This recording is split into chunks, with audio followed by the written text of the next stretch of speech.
Bismillahirrahmanirrahim. Assalamualaikum warahmatullahi wabarakatuh. Innal hamdalillah nahmadu wa nasta'inu wa nastaghfiruh wa na'udzu billahi min sururi anfusina wa min sayyiati a'malina may yahdihillahu fala mudhillalah wa may yudlil fala hadiyalah. Asyhadu an la ilaha illallah wahdahu la syarikalah wa asyhadu anna Muhammadan abduhu wa rasuluh. Hai kawan-kawan, saya Halimah Nur Aminah dari Prodi Ilmu Hadis Semester 3 yang akan memenuhi tugas dari mata kuliah fikih dengan judul Saksi Hukum Pencurian.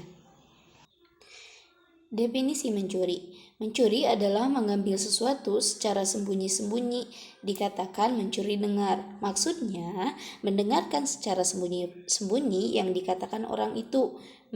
Curi pandangan kepadanya maksudnya jika seorang memandang sepintas kepadanya saat dia lengah.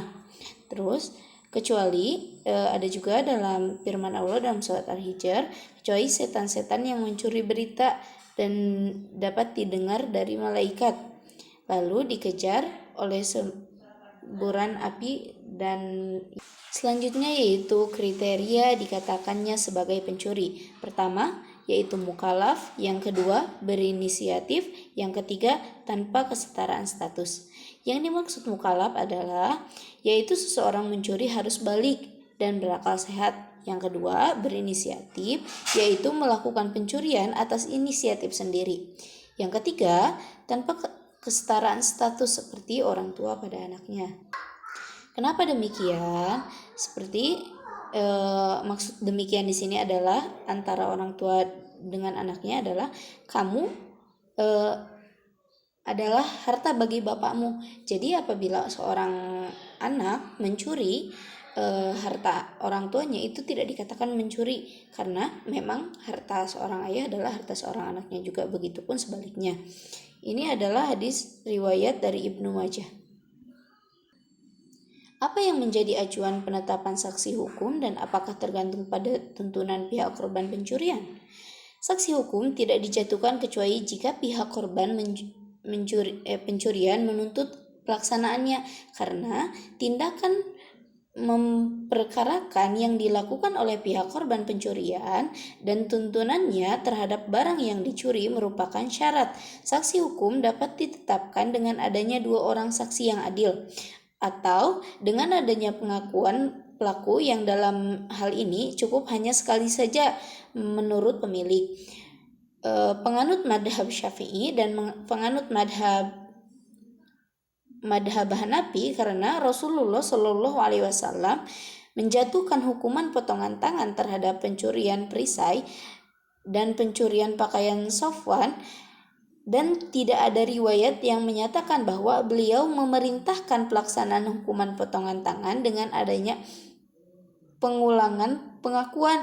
Adapun terkait adanya pengulangan berkali-kali dalam beberapa kondisi, maka ini hanya sebagai penegasan.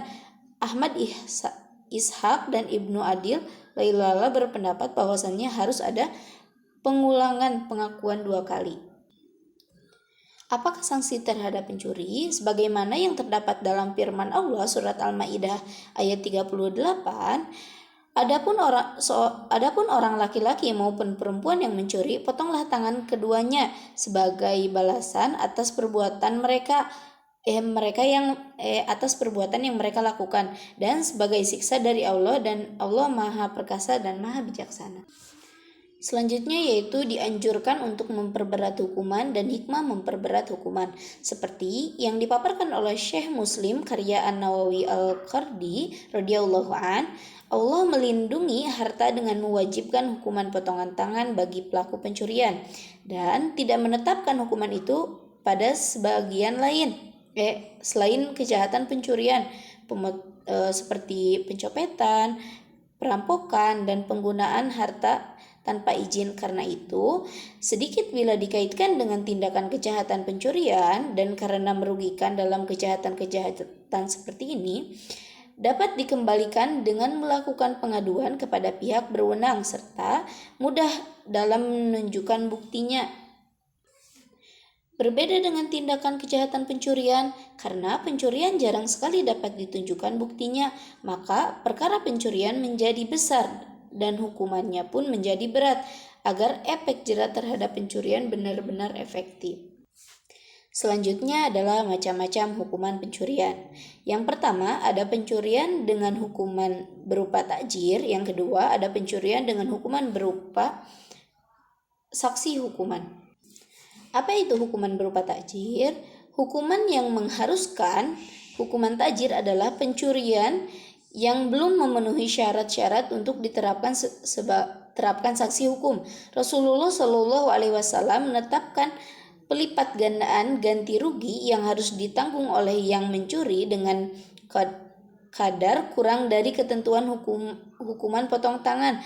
Beliau menetapkan ini terhadap pencuri buah-buahan yang masih berada di atas pohon dan pencuri domba dari tempat pengembala.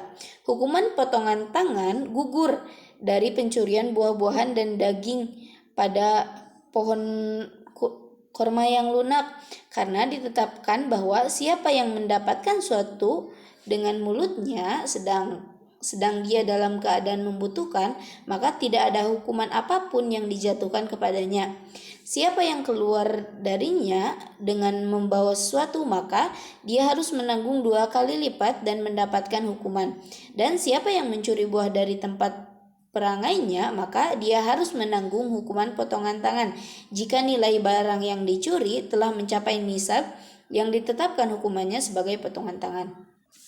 Selanjutnya, pencurian yang hukumannya berupa saksi hukuman adalah beliau memutuskan terkait domba yang diambil dari tempat pengembalaannya dengan melipat gandakan harganya pukulan bagi pelajaran sebagai yang diambil dari kandangnya. Beliau memutuskan untuk menerapkan hukuman potongan jika telah mencapai nisab yang ditetapkan untuk dijatuhkan hukuman potongan tangan bagi pencurinya. Hadis ini diriwayatkan oleh Ahmad, An-Nasai, dan Hakim. Menurut Hakim, hadis ini sahih. Pencurian berat yaitu pengambilan harta melalui penguasaan penuh dan disebut tidak kejahatan riba. Mengenai hal ini telah dibicarakan dalam pembahasan sebelumnya, adapun pembicaraannya hanya seputar pencurian. Selanjutnya, kapan nilai barang curian ditetapkan? Keabsahan dan penetapan nilai barang curian adalah pada hari ketika terjadinya pencurian. Menurut Malik, mazhab Hanafi, Asy-Syafi'i, dan penganut madhab Hambali, Abu Hanifah mengatakan barang curian dikatakan nilainya pada hari penetapan keputusan hukuman potongan tangan terhadapnya. Hukuman tindakan kejahatan pencurian, jika telah diputuskan adanya kejahatan pencurian, maka harus dilaksanakan hukuman potongan tangan terhadap pencurian, yaitu tangan kanannya dipotong tepat di pergelangan telapak tangan, yaitu tulang pergelangan. Ini berdasarkan firman Allah Subhanahu wa taala dalam surat Al-Maidah ayat 8, laki-laki yang mencuri dan perempuan yang mencuri, potonglah tangan keduanya sebagai pembalasan bagi apa yang telah mereka kerjakan dan sebagai siksa dari Allah, dan Allah Maha Kuasa dan Maha Bijaksana. Kejahatan hukuman pencurian yang telah dianjurkan ini tidak boleh dimaafkan oleh siapapun, baik dari pihak korban pencurian maupun pihak hakim. Sebagaimana tidak boleh mengganti sanksi hukuman dengan hukuman yang lebih ringan darinya atau menunda pelaksanaannya atau membatalkannya. Ini berbeda dengan pendapat Syiah yang mengatakan bahwa hukuman potongan tangan dapat gugur dari pencuri dengan adanya maaf dari pihak korban pencurian. Bila mereka mendapatkan bahwa meskipun adanya kewajiban untuk melaksanakan sanksi hukuman, penguasa boleh menggugurkan hukuman dari sebagian kalangan demi kemaslahatan, dan dia juga boleh menundanya dari sebagian yang lain demi kemaslahatan. Ini berbeda dengan pendapat kalangan ulama ahlu sunnah yang meriwayatkan hadis dari Rasulullah SAW yang bersabda, saling memaafkan kalian terkait hukuman di antara kalian jika telah dianjurkan kepada pimpinan, maka Allah tidak lagi memaafkannya, meskipun dia memaafkannya. Jika ia mencuri lagi barang, maka potong. Kemudian, ulama fikih berpendapat terkait hal ini, jika dia mencuri untuk ketiga kalinya setelah tangan dan kakinya dipotong, Abu Hanifah mengatakan dijatuhkan hukuman tajir dan ditahan. Syafi'i dan lainnya mengatakan tangan kirinya dipotong. Kemudian jika dia kembali melakukan tindakan pencurian, maka kaki kanannya dipotong. Jika setelah itu dia tetap mencuri, maka dia dijatuhkan hukuman tajir dan ditahan. Selanjutnya yaitu tindakan medis terhadap tangan pencurian setelah dipotong. Setelah dipotong, tangan pencuri harus mendapatkan tindakan medis, yaitu dengan diterapkan pada besi yang sudah dipanaskan dengan api atau cara lain agar darahnya berhenti. Dengan demikian, orang yang dipotong tangannya tidak mengalami kondisi kritis yang bisa berakibat pada kehilangan nyawa dan kematian. Dari Abu Hurairah radhiyallahu an, Rasulullah shallallahu alaihi wasallam berpendapat atau menganjurkan seorang pencuri yang telah mencuri mental. Mereka berkata, "Wahai Rasulullah, orang ini telah mencuri." Rasulullah Shallallahu Alaihi Wasallam bertanya, "Aku menduga dia tidak mencuri." Pencuri berkata, "Benar dan telah mencuri. Benar, aku telah mencuri, wahai Rasulullah." Beliau bersabda, bawa dia pergi, lantas laksanakan hukuman potongan tangan terhadapnya. Kemudian lakukan tindakan medis terhadapnya. Tangannya yang dipotong tempelkan ke besi panas agar darahnya berhenti. Setelah itu bawa dia kepadaku. Kemudian penggantungan tangan pencurian di lehernya sebagai pelajaran bagi pencuri dan tindakan untuk menimbulkan efek jera bagi yang lain. Syariat memerintahkan agar tangan pencuri yang telah dipotong digantung di lehernya. Abu Daud, An-Nasai, dan Tirmidzi meriwayatkan serta mengatakan Hasan Goib, bahwa di sini Hasan Goib gitu, dari Abdullah bin Mahizir, bahwa dia mengatakan, "Aku bertanya kepada Fudahala tentang pergantungan tangan pencurian di lehernya. Apakah tindakan ini termasuk sunnah?" Dia mengatakan, seorang pencuri dihadapkan kepada Rasulullah, lalu tangannya dipotong setelah beliau menyuruhnya agar tangan pencuri itu diganti. Ini adalah pendapat Syafi'i dan Ishaq. Jika barang yang dicuri sudah tidak ada lagi di tangan pencuri, maka dia harus menanggung gantinya dan dikenakan hukuman potongan tangan. Agar ganti rugi dan sanksi hukuman ini tidak saling menggugurkan, karena ganti rugi adalah hak manusia, sementara hukuman potongan tangan adalah kewajiban terhadap Allah Subhanahu wa taala.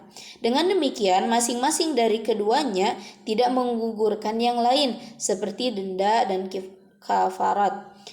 Abu Hanifah mengatakan jika barang yang dicuri sudah tidak ada, maka pencuri tidak perlu menanggung ganti rugi, karena ganti rugi tidak dapat dihimpun dengan hukuman potongan tangan sekaligus. Dengan alasan Allah Subhanahu wa taala menyebutkan hukuman potongan tangan dan tidak menyebutkan ganti rugi. Malik dan para penganut madhab mengatakan jika barang sudah tidak ada, maka pencuri harus menanggung ganti rugi jika dia memiliki kelapangan ekonomi dan tidak menanggung apa-apa jika dia dalam kesulitan. Mungkin sekian presentasi saya. Terima kasih. Wassalamualaikum warahmatullahi wabarakatuh.